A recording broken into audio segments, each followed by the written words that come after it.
letting us and the other sponsors support you. Our power to make a difference is evident here in Iowa when so many people come to build and rebuild a sustainable food system in the upper Midwest. We're in the center of corn and soybean production, as we heard earlier. This part of the country has a global impact, as we know when we look at hypoxia in the Gulf of Mexico.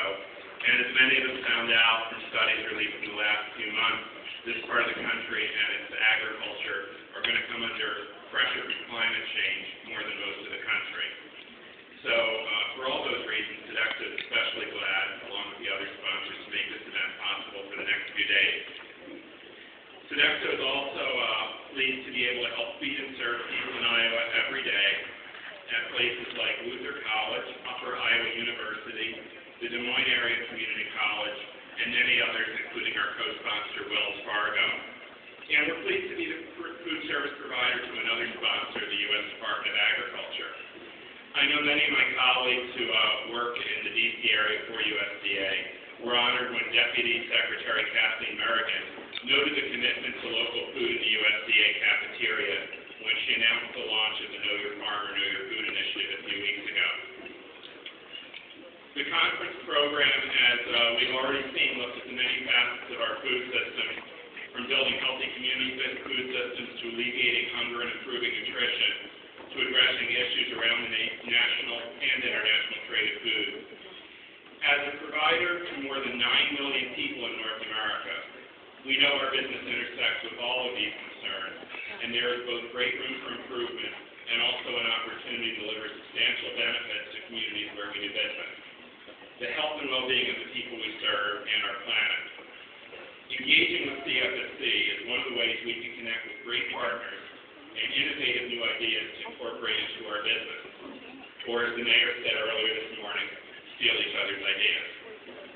Let me just note a couple.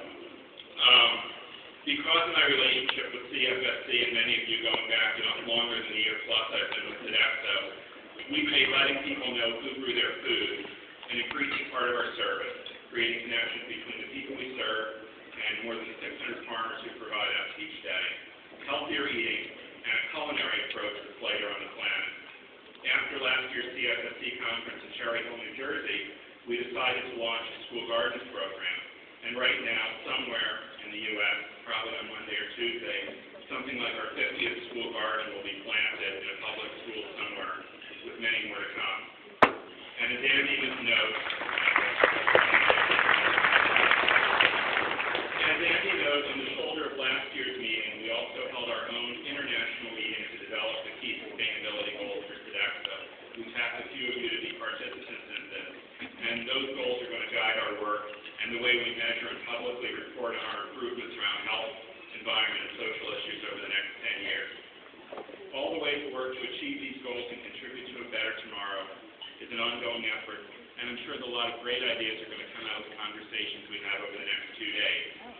We already started a conversation that we formally are going to hold on Tuesday that focuses on labor conditions in Florida's tomato farms and the work of the Coalition of Immokalee Workers. As some of you know, Sodexo began a substantial dialogue with CIW last spring, and in May we agreed to the 2 priorities of the campaign.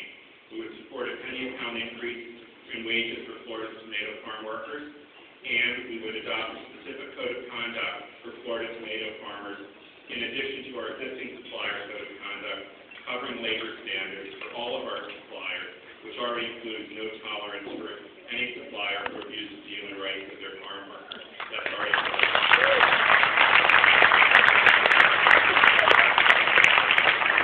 Our discussions with CIW's leadership have most recently focused on how to turn an agreement in principle, when no farmers are on board or fewer on board, into real change in Florida's tomato field, and enough farmers coming on board to help us serve 9 million people a day. We recognize that CIW's priorities are always focused on the best interests of the farm workers in Florida's tomato field, and illegal labor practices and human rights violations are a pre-competitive issue and not a way that companies should seek to distinguish themselves from one another. So we understand why CIW has asked us to hold off on finalizing an announcement and an agreement with Sodexo, so that they could focus public attention on Compass and an agreement with one farmer. We continue to stand ready to, in a more public way, express the former Florida tomato growers are present, to announce our intention and to move many more farmers on behalf of the 9 million people we serve in 10,000 sites. Thank you for choosing to spend time together with us in this conference and for letting us support our shared and most important work. Thank you very much.